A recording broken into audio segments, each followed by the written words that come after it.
versículo 18 ao 20. Pode ser 18 ao 20 mesmo. Mateus 28, 18 ao 20. E depois nós leremos Atos 1, 8. Irmãos, é com muita alegria também que nós, então, hoje encerramos a nossa série sobre o Espírito Santo. O que é o Espírito Santo? Quem é o Espírito Santo? O que ele faz em nossa vida. E hoje nada melhor do que nós falarmos sobre o Espírito Santo e a missão da igreja. Qual é o papel do Espírito Santo na vida da nossa igreja, no seu coração, na vida da sua família?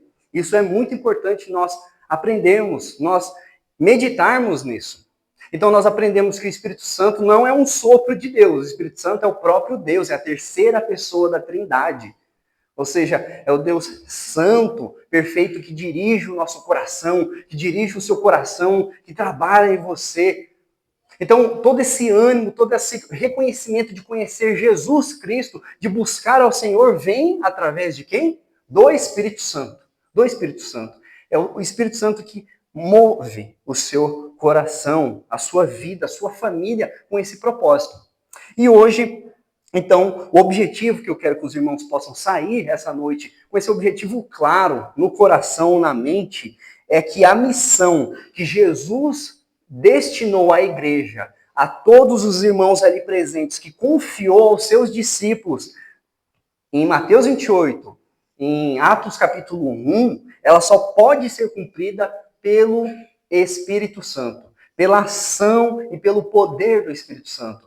Nós não conseguiremos buscar ao Senhor, orar, estarmos aqui, nos santificarmos e fazer missões. Evangelizar é o significado também que eu quero falar para vocês sobre as missões, sobre nós, porque nós não precisamos de um chamado específico para nós sermos missionários. O Senhor já deu esse chamado para nós a partir do momento da nossa conversão. Então nós meditaremos sobre isso. Eu não preciso de um chamado específico ou especial para evangelizar, falar do Senhor. E isso só pode acontecer não porque você é bom, não porque você estudou, apesar de que isso ajuda muito, mas pela ação, pelo poder do Espírito Santo. Então, vamos ler esses dois textos aqui. Mateus, capítulo 28, versículo 18 ao 20, acompanhe a leitura, que diz assim a palavra do Senhor. Jesus, aproximando-se, falou-lhes, dizendo: toda a autoridade me foi dada no céu e na terra. Ide, portanto, fazer discípulos de todas as nações, batizando-os em nome do Pai e do Filho e do Espírito Santo, ensinando-os a guardar todas as coisas que vos tenho ordenado. E eis que estou convosco todos os dias até a consumação do século. Amém. Vamos ler também agora Atos. Um pouquinho mais para frente, Atos, capítulo 1, versículo 8. A ascensão de Jesus, o momento que Jesus passa aqueles 40 dias com os discípulos, com muitas outras pessoas também, cerca de 400 pessoas viram Jesus ressurreto, e Jesus então fala para os seus discípulos no versículo 8. Atos, capítulo 1, versículo 8, diz assim: mas recebereis poder ao descer sobre vós o Espírito Santo, e sereis minhas testemunhas, tanto em Jerusalém, como em toda a Judeia e Samaria, e até aos confins da terra. Amém, essa é a palavra do Senhor. Vamos orar? Ó Deus, a sua palavra foi expressa, foi lida, ó Deus, e fale conosco, Pai, que de fato nós possamos compreender a ação do Espírito, a ação do poder do Senhor, Pai, em nossa vida. Nós pedimos isso em nome de Jesus. Amém e amém. Irmãos, nós precisamos sempre ter em mente e nunca esquecer do nosso propósito. Nunca. Nós precisamos compreender qual que é o nosso propósito. O nosso propósito é buscar o Senhor, glorificar, se alegrar com o Senhor em todas as épocas, em todos os momentos. A razão de nós existirmos como povo de Deus neste mundo. Infelizmente, por conta de ativismo, infelizmente por conta do tempo, da época, que hoje você vai conversar com todo mundo, né? Nossa, foi correria, foi difícil, né? Porque realmente está assim, está mais difícil as coisas. Mas apesar da agenda, apesar das perguntas que acontecem no mundo, que o mundo faz para você, que você faz para você mesmo, uma coisa você sempre tem que perguntar: será que eu estou cumprindo o propósito qual o Senhor me deixou? Será que hoje, nesse mês, nesse ano, eu cumpri durante o mês, durante a semana, o propósito que o Senhor colocou para mim? De anunciar, de glorificar a Ele, de anunciar e fazer a sua vontade? Isso precisa estar em mente, nós não podemos esquecer jamais disso, irmãos. Infelizmente, isso em muitas igrejas e conosco mesmo pode acontecer. E por isso que nós precisamos temer, olhar para o Senhor e questionar: será que eu estou buscando, será que eu estou clamando ao Senhor? E a igreja, irmãos, não foi chamada para fazer por causa do conforto. A igreja não foi chamada para ficar sentada. A igreja não foi chamada para ficar numa boa, mas sim para um campo de batalha. Não fomos deixados aqui para somente resistir ao mal, mas para avançar à luz do evangelho em lugares escuros da terra. Então você não está aqui só para você mesmo, no seu mundinho, na sua família. É importante você buscar ao Senhor, é importante você ter tempo sim de se recolher, mas é importante também da igreja não esquecer do propósito de anunciar, de evangelizar. Isso vem através do Espírito Santo. Não tem como você ter o evangelho no coração, não tem como você anunciar, ter a palavra de Deus compreendida e deixar de lado o anúncio. Não tem como isso. Você precisa anunciar o evangelho. O Senhor manda isso. E nesse ponto, vale lembrar das palavras de um missionário escocês do século XIX, que ele percorreu a África com o evangelho, mesmo em doença, mesmo em perseguição. O nome dele é David Livingstone. E ele escreveu certa vez o seguinte: Deus teve um filho e ele fez dele um missionário. De fato, Jesus Cristo, ele não precisava se humilhar, mas ele se humilhou, ele desceu até nós, ele ficou bons tempos ensinando e morreu por nós. Ele foi missionário, o primeiro missionário ali, de anunciar, de realmente fazer o propósito e a vontade do Pai. E nós precisamos entender que é exatamente isso que Cristo agora faz com a igreja. É isso que nós vemos aqui em Mateus 28, em Atos. Agora Deus ele cumpriu em Jesus Cristo o seu propósito de nos salvar, de dar a esperança. Agora ele coloca para a igreja. Agora ele coloca para cada um do cristão, cada um desses crentes, de anunciar a salvação, porque não há separação entre salvação e missão, entre fé e obediência, entre discipulado e testemunho. Precisamos ser testemunhas, porque nós somos, como as cartas no Novo Testamento vão dizer, como cartas vivas. Cartas vivas. Nós anunciamos a palavra do Senhor. E por isso que em Mateus 28, ele nos dá o dever de reconhecer: olha aqui, o meu Senhor está anunciando e falando, cumpra a missão. Cumpra a missão. Em Atos 1, diz como poderemos fazer. Então, o Senhor Jesus nos ensina e fala, olha, é para você fazer. Em outra, que é Atos 1, 8, fala como nós poderemos fazer isso. E nós veremos isso, irmãos. E a primeira coisa que eu quero que os irmãos não se esqueçam, e a primeira coisa que é importante nós meditarmos, para nós entendermos sobre a ação do Espírito Santo e aquilo que o Senhor Jesus deixou para nós essa noite e em todo o tempo restante da nossa vida, é o quê? A autoridade do envio.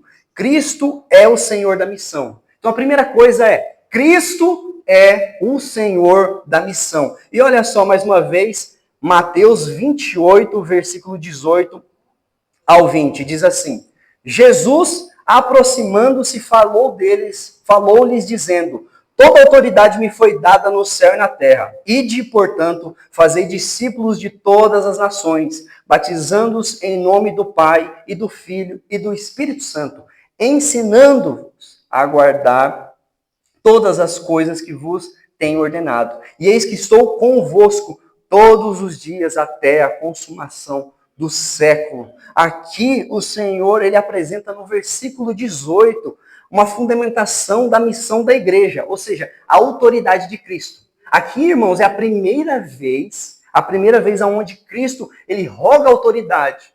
Aqui nós estamos de frente com o Cristo ressurreto.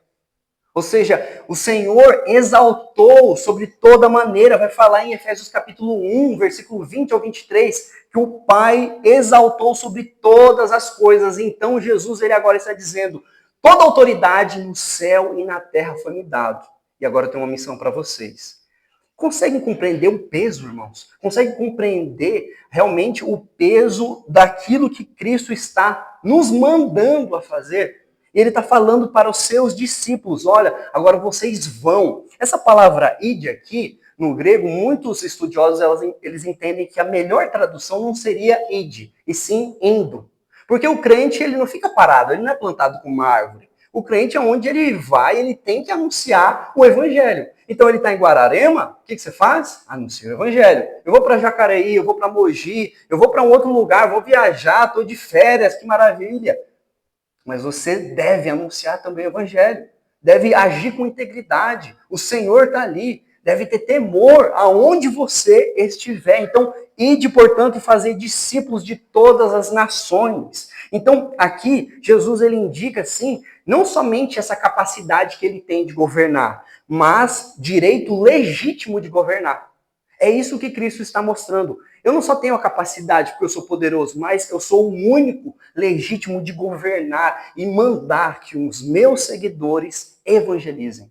Que os meus seguidores não fiquem parados. Que meus seguidores, eles não fazem e passam para outras pessoas. Não, vai lá você fala melhor. Não, todos nós, em nossa capacidade, seja fragilidade, seja mais ou menos conhecimento, nós sim podemos. A primeira coisa que você pode fazer é testemunhando o que o Senhor fez. Isso daí é uma ponte já maravilhosa para você anunciar. Poxa, eu nunca fiz, eu nunca evangelizei, eu não sei nem onde começar. Fala sobre o que o Senhor fez na sua vida. Nossa, mas eu nunca roubei, nunca fiz nada, mas não importa. Não importa, a salvação, ela é mostrando para nós que eu era pecador. Mesmo eu nunca ter assaltado, mesmo eu nunca ter matado ninguém. A salvação e o reino de Deus me mostra, Renan, você era pecador. Mesmo você vir de uma família legal, nunca ter feito nada de errado, aparentemente de forma moral para a sociedade. Mas você sim, mesmo parecendo um rapaz certinho, bonzinho, você iria para o inferno sim, sem Cristo Jesus, sem reconhecer, sem colocar no coração. Então, anuncie, fale do Senhor, porque o Senhor tem autoridade, e isso deve causar temor no nosso coração. Temor no nosso coração. Então, a ressurreição de Cristo é o que, irmãos? A coroação do rei. A coroação, onde aquele momento onde nós sofremos, onde nós choramos dentro da sua morte, mas a ressurreição é o momento onde Jesus foi coroado, não com uma coroa de espinhos, mas uma coroa de fato de poder, de honra, de autoridade, de glória. Então ele não apenas venceu a morte, mas ele foi exaltado sobre todas as coisas. Então por isso que aqui tem esse verbo e um imperativo mesmo, Jesus mandando, falando assim, ó, ide e fazer discípulos, ide batizando, ensinando, tudo isso aqui é subordinado a esse ir. Aonde você for, anuncie, proclame. Por quê? Porque Jesus Cristo, irmãos, é o centro. Jesus é o centro de tudo que há. A gente tem uma canção que nós às vezes cantamos, né? Jesus é o centro de tudo que há, Jesus é o centro da sua igreja, Jesus é o centro da minha família, porque de fato é. E isso é um mandato missionário de Jesus Cristo para formar mais discípulos.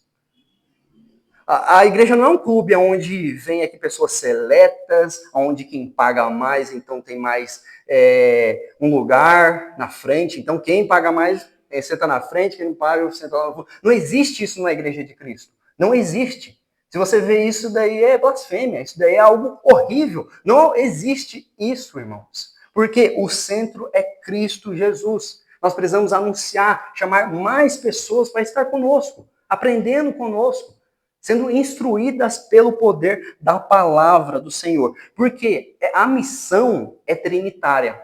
A missão não é só do Filho, a missão não é só do Pai, a missão não é só do Espírito. A missão é do Pai e do Filho. Por isso que nós, ao batizarmos, o pastor, quando vai batizar, ele fala em nome do Pai e do Filho e do Espírito Santo, porque nós estamos reconhecendo todo o poder, que a missão da igreja, então, é uma extensão do plano eterno de Deus.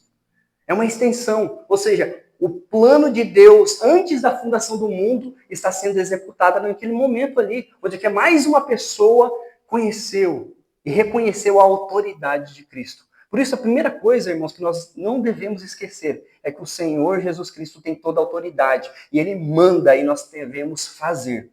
Nós devemos fazer, anunciar, temer ao Senhor diante disso. Há uma ilustração histórica muito interessante na história da igreja, que em 1793, um missionário chamado William Kerr, batista reformado na Inglaterra, ele sentiu-se chamado por Deus para levar o evangelho na Índia. Então, ele vai e quer fazer. Só que naquela época, irmãos, no século XVIII, a igreja, as missões, o povo, eles desprezavam de fato as missões estrangeiras. Eles falavam, para quê? Não precisa. Não tinha no século XVIII, não tinha esse avanço missionário. Falava assim, não, cada um, Deus vai falar com eles e pronto. Que até um homem, um líder da igreja na época, falou para aquele jovem, disse assim, jovem, sente-se. Quando Deus quiser converter os pagãos, ele o fará sem sua ajuda nem a minha. Ou seja, aqui parece ser até uma afirmação piedosa, né? Dizendo, poxa, de fato, o Senhor ele faz o que ele quer. O Senhor me chamou, o Senhor me escolheu, o Senhor de fato me elegeu antes da fundação do mundo, trabalhou no meu coração para que eu conhecesse, eu reconhecesse, de fato pode fazer. Só que aqui, na verdade, está ofuscando algo do coração desse líder, falando, olha, fica na sua, não precisa ir lá evangelizar. Tá? A gente não vai dar dinheiro para você evangelizar essas outras pessoas, esses pagãos. Deixa que eles vão para o inferno mesmo, eles merecem o inferno. Basicamente, querendo ou não, é isso. E nós não podemos reconhecer isso, irmãos. E Kelly respondeu com fé, com convicção e obediência. E ele seguiu aquilo que o Senhor tinha colocado no coração. Mesmo a pobreza, mesmo a oposição, mesmo a tudo, ele vai. E ao longo dos anos, Kelly traduziu a Bíblia, irmãos, para diversos idiomas, estabeleceu um legado impressionante mesmo na história da igreja cristã. E o lema dele permanece vivo. Olha só. Esforcem-se por grandes coisas, esperem grandes coisas de Deus. Olha só a palavra e o moto dele, da vida dele. O Senhor vai dar grandes coisas para nós, mas você tem se esforçado?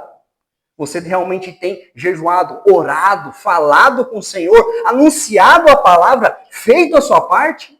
Ou você tem ficado apenas como aqueles outros líderes que não haviam entendido que a missão era deles também? Eles precisavam anunciar o evangelho. Irmãos, nós não somos livres para determinar nossa própria agenda.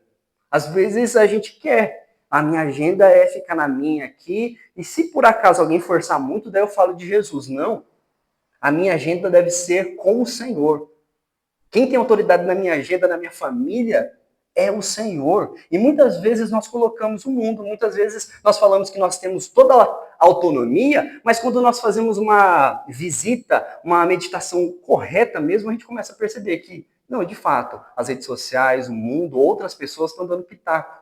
Mas e Deus? O Senhor tem, de fato, colocado o dedo na sua família, de fato, colocado essa autoridade na sua família e você tem aceitado com toda a alegria? Porque é ele que tem autoridade, é ele que deve governar na sua vida, e não outras coisas, irmãos. Creia, entenda isso. A igreja não é um clube espiritual, mas uma comunidade de pessoas que se enchem da palavra, que ouçam a palavra e vão. Então, no primeiro dia da semana, a gente está aqui. O dia que o Senhor Jesus Cristo ressuscitou. Por isso que nós estamos aqui no domingo.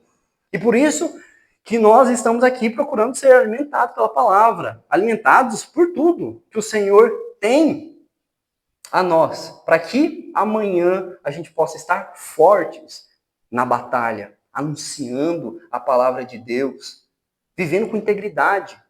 Às vezes você não vai falar,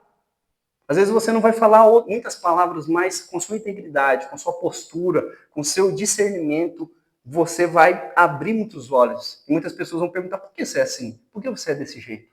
Isso é muito importante, irmãos. É muito importante. E leva a uma segunda ideia para nós. A primeira é que Jesus tem autoridade. A segunda é o poder para testemunhar. E sabe quem dá esse poder para cada um de nós testemunharmos? O Espírito Santo. O Espírito Santo é o protagonista da missão. Olha só lá em Atos capítulo 1, versículo 8.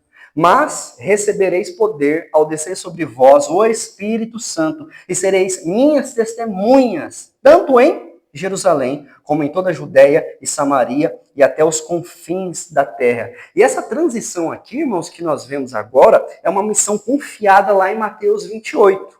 E a sua realização é em Atos capítulo 1, aonde Cristo está dizendo uma condição indispensável para todos nós. É indispensável para que isso possa acontecer, e a missão acontecer de fato, para que de fato eu possa ter coragem de anunciar o evangelho, recebereis poder.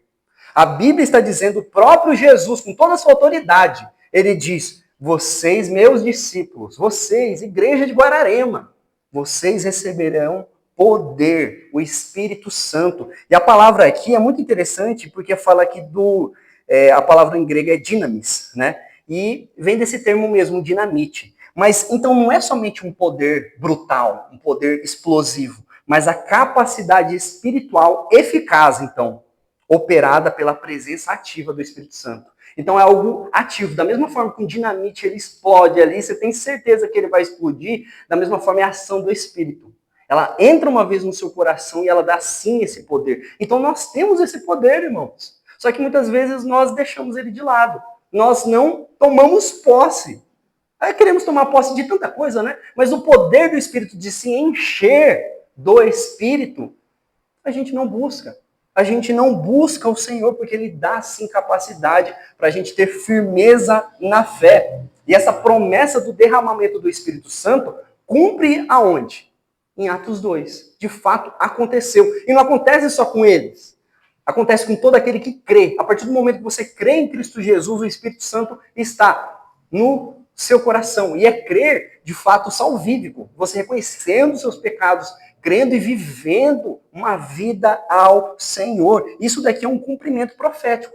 Profético do Antigo Testamento. Especial em Joel, falando que nós receberemos um novo Espírito, ungido e guiado por Jesus Cristo. Por isso que ele fala, cada um de vocês deve, cada um de nós, irmãos, precisamos ser mártires. O que significa ser mártir de Cristo? Testemunha. A palavra grega que nós usamos também, mártires, mas significa testemunha. E não é apenas falado por Jesus, mas ele fala para a gente viver de fidelidade ao Evangelho, mesmo em sofrimento, em perseguição. Nós precisamos, irmãos, ser mártires, testemunhas fiéis do Senhor aqui nessa terra, aqui em Guararema. Quando você sai para trabalhar, ou se você trabalha em casa, não importa, irmãos. Você entende muito bem, eu preciso testemunhar. E há uma ilustração que eu acho assim fantástica, que nós meditamos até na quarta-feira, sobre o Policarpo de Esmirna.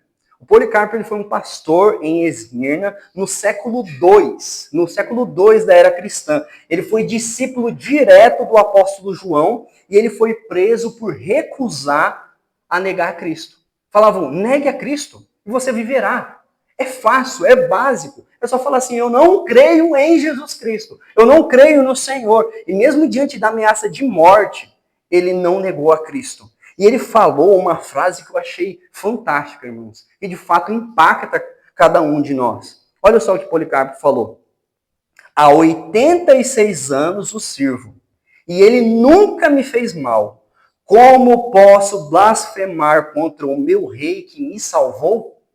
Será que nós podemos ter essa humildade, esse senso no nosso coração de dizer, Senhor, como eu posso não servir a Ti? Como eu não posso anunciar? Como eu não posso ver pessoas que padecem, pessoas que choram e não anunciar o Evangelho e não falar do Seu amor, ó Deus? Esse homem aqui com 86 anos, mesmo avançado de idades, o que faz, irmãos, um homem idoso a enfrentar a morte com tanta firmeza? Com tanta firmeza, ele não merecia isso. Mas o que deu para que, de fato, ele fosse firme dessa forma? A gente sabe que não é algo natural. O homem natural, ele negaria rapidamente, ele fugiria rapidamente. Mas isso daqui é o poder do Espírito, irmãos. O poder do Espírito Santo realmente trabalha no nosso coração de tal forma que nós não conseguimos negar. Então não precisa ficar com medo.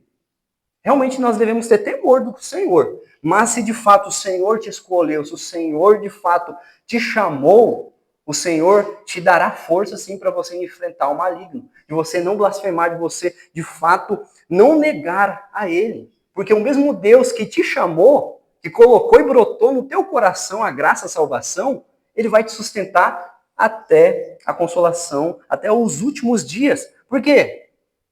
Porque eu tenho essa confiança aqui.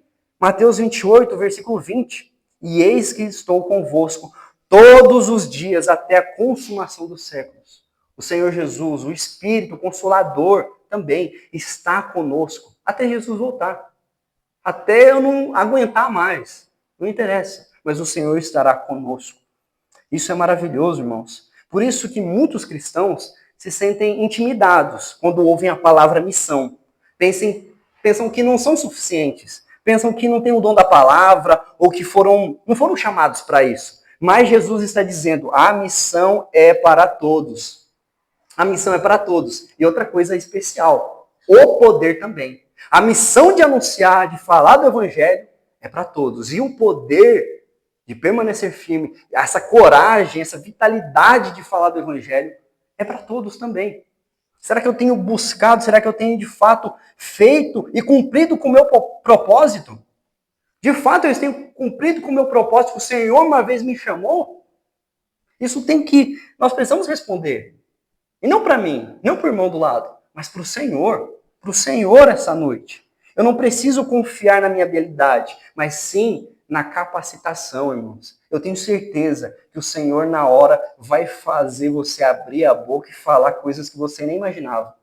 Acontecia isso comigo também, irmãos, quando eu fui falar pela primeira vez evangelizar um amigo meu que era de uma banda de rock, ele estava indo para o negócio do satanismo.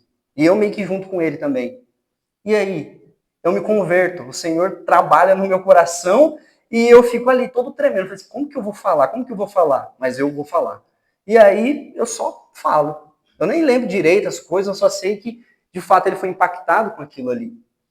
Com o meu testemunho e com o que o poder de Cristo fez na minha vida. E nós sabemos que é o Cristo, nosso Senhor, que vai dar esse poder para você. Então, coragem, crente. Coragem, irmãos, que o Senhor está à frente, trabalhando. Por isso que uma igreja, irmãos, que ora, que jejua, que caminha em santidade e entende que depende do Espírito, precisamos compreender isso. Eu dependo de Cristo. Nós somos uma igreja que dependemos do Espírito. Ela sempre será uma igreja viva, uma igreja ousada, uma igreja frutífera.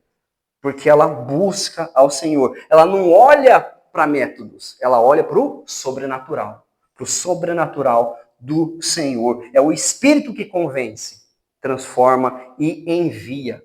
É o Senhor. E a última ideia que nós temos, a primeira é o Senhor tem autoridade. Segundo, não se esqueça, é o Espírito Santo que dá o poder para você anunciar.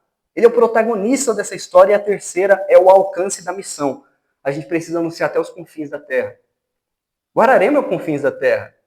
Né? Guaranta do Norte, ainda mais, né? Lá no Mato Grosso, da onde eu vim, a cidade, é mais confins da terra. Tudo é confins da terra, irmãos. Porque nós precisamos anunciar. E a base disso está em Atos, tanto em Atos quanto em Mateus 28.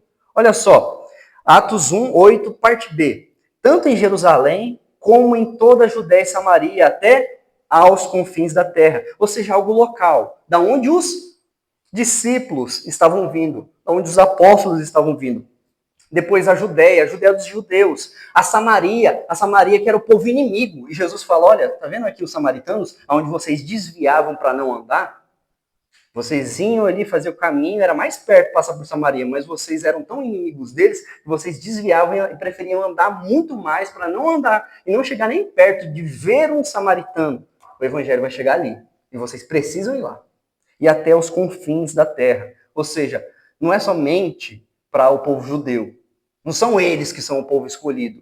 A Bíblia está mostrando para nós algo que é como se fosse um teatro, o drama das Escrituras, mostrando ali de forma contínua, como se fosse um filme, como se fosse um teatro. Desde o Antigo Testamento até o Novo Testamento, eles se ligam entre si, mostrando ali, ó, desde que o Senhor chamou Abraão, ele também trabalha no nosso coração. E olha só Mateus 28. Ide, portanto, fazer discípulos de todas as nações. O próprio Jesus dizendo, falando, olha, não é somente a nação de Israel que é escolhida, são todas as nações. Todas as nações. Meus filhos, filhos e filhas que necessitam ouvir a minha palavra e se converter. É isso que nós vemos aqui, irmãos. Por isso que a gente vê aqui que esse plano redentor, ele já havia prometido, sabe para quem? Para Abraão. Lá no Antigo Testamento. Olha só, Gênesis capítulo 12, versículo 3. Em ti serão benditas todas as famílias da terra. Ou seja, desde Abraão, o Senhor já tinha esse plano, esse projeto de separar um povo, e esse povo era para evangelizar. Só que esse povo não evangelizou. E ele manda o maior evangelista de todos os tempos, o seu filho, Jesus Cristo. Vem, fala, morre, e agora ele manda os seus discípulos. Ó, aquilo que não deu certo agora é para fazer, porque é continuação de tudo aquilo ali. Então é maravilhoso a gente ver que Deus ele age de forma soberanamente e conduz toda a história para a glória do seu nome. Então, qual que é a minha missão? Qual que é o meu propósito? Trazer glória ao Senhor, glorificar o Senhor. Então, quando eu falo do Senhor para alguém, eu estou glorificando, eu estou agradecendo ao Senhor e eu quero compartilhar com o Senhor. E isso deve trabalhar muito no nosso coração, porque muitas vezes a gente não quer compartilhar. Porque a gente acha que nós somos melhores, superiores, mas não somos. Precisamos olhar. E é uma ilustração, irmãos, que eu acho maravilhosa. Gosto muito de estudar sobre os morávios. Não sei se todos conhecem os moravianos. Foi no século XVIII. Em 1732, no século XVIII, houve um grupo ali de cristãos na região ali da Morávia, que foi um dos maiores exemplos de zelo missionário da história da igreja. Há uma história muito famosa dos moravianos, que 2 jovens moravianos souberam que havia escravos em uma ilha próxima à Índia. Foi um homem muito rico, britânico, que havia comprado aquela ilha e ele estava plantando cana, plantando muitas coisas, mas ele era ateu, ele não cria no Senhor e não deixava nem que as pessoas evangelizassem. E eles descobrem isso. E eles vão lá até essa ilha e combinam com ele. Mas se a gente se vender? Se a gente se vender como escravos, nós podemos ficar aqui? Ele falou, beleza, combinado. Mas assim, eu não vou vender vocês nunca mais vão voltar para Morávia nem nada. E eles falam, beleza. E eles combinam isso, e eles decidem se vender como escravos para que pudessem viver entre os cativos e anunciar-lhes Cristo. É isso que eles fizeram. E algo muito emocionante que eu acho, irmãos, é que quando o navio partia, tanto os crentes, a família, todo mundo que estava à costa, tanto aqueles que estavam na embarcação, eles gritavam o seguinte, todo mundo o mesmo lema: que o cordeiro que foi imolado receba a recompensa do seu sofrimento. Que o cordeiro que foi imolado receba a recompensa do seu sofrimento. Aqueles jovens nunca mais apareceram na história. Mas nós cremos que eles foram lá e fizeram missão. Eles, com esse clamor, eles entenderam que eles viver para Cristo e morrer para Cristo é muito mais lucro ainda.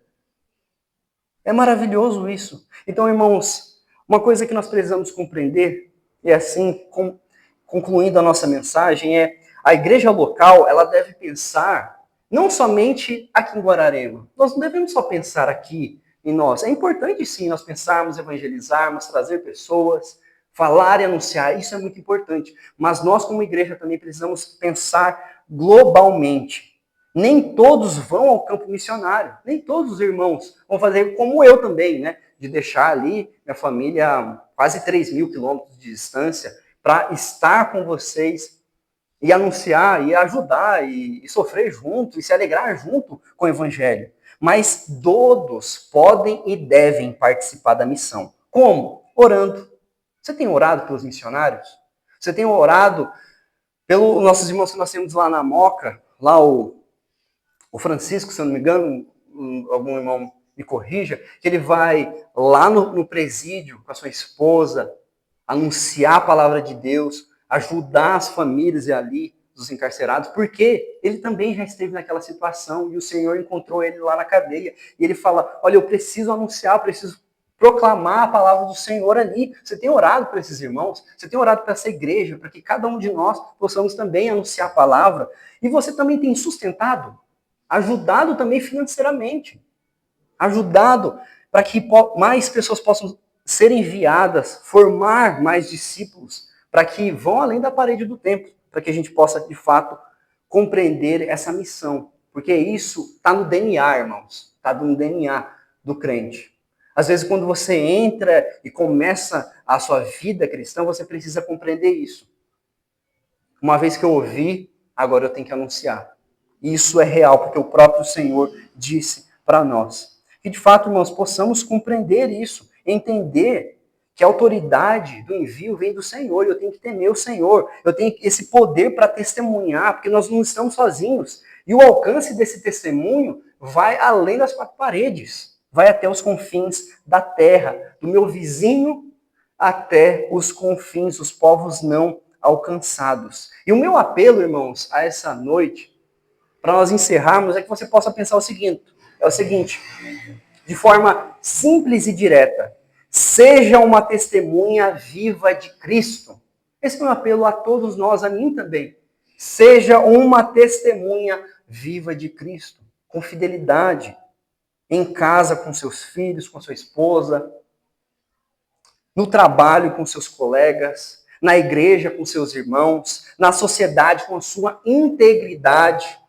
E se Deus o chamar entre os povos não alcançados também, diga, como Isaías, eis-me aqui, Senhor, envia a mim, estou aqui. Que possamos, de fato, irmão, sempre dizer isso ao Senhor. Talvez você se sinta fraco, sem recursos, pequeno, mas lembre-se, você não é o poderoso. Não é você quem envia, não é você que faz as coisas. É o Senhor, é o Cristo exaltado que te dá o poder, é o Espírito Santo que vai te capacitar. Então, coragem, crente. O Senhor que vai te capacitar.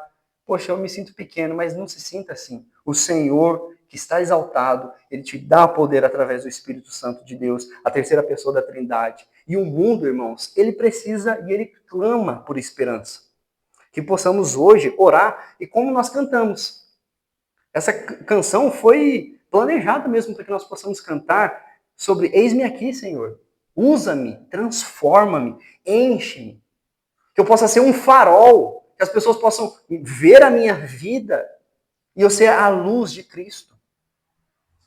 Que de fato nós possamos, irmãos, viver essa vida que glorifica o Senhor. Amém? Vamos fechar nossos olhos, irmãos. Fale com o Senhor. Fale com o Senhor, dizendo se você tem, de fato, cumprido esse propósito como cristão, como servo dele, de anunciar. Se você não está muito medroso, se você não está muito temeroso com as coisas, fale com o Senhor. Derrame seu coração diante de Deus.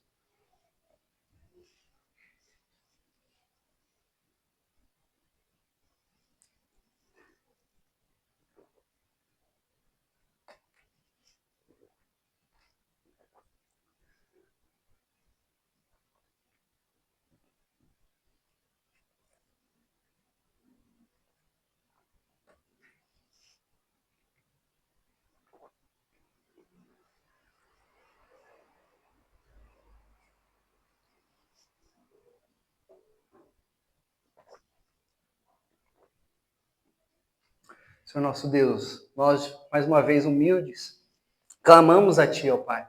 Que o Senhor transforme a nossa vida, que o Senhor possa usar cada um de nós, ó Pai, como um farol, assim como nós cantamos ao Senhor, ó Deus. Nós necessitamos, nós precisamos, nós somos muitas vezes sim falhos, ó Pai, com o Senhor, não cumprimos, ó Deus, em santidade, vivendo, e não cumprimos também esse mandamento do Senhor, de ir aonde eu estiver e anunciar o Evangelho, fazer discípulos, discipular pessoas, gastar sim tempo da minha vida com o Senhor. Gastar o meu tempo da minha vida não só com o Senhor, mas com outras pessoas. Ó Deus, perdoa nossos pecados, ó Pai, perdoa também a nossa fraqueza, a nossa vergonha, ó Pai, de anunciar o Evangelho. De não, muitas vezes, ó Pai, não reconhecer que o Senhor é poderoso, que o Senhor tem autoridade. Ó Pai, trabalhe no nosso coração, que de fato essa igreja, cada irmão aqui, ó Pai, possa olhar e sair daqui das quatro paredes, anunciando, crendo e anunciando tudo que o Senhor tem feito na nossa vida. Nós pedimos isso, ó Pai, em nome de Cristo Jesus. Usa a nossa vida, em nome de Jesus. Amém e amém. Irmão,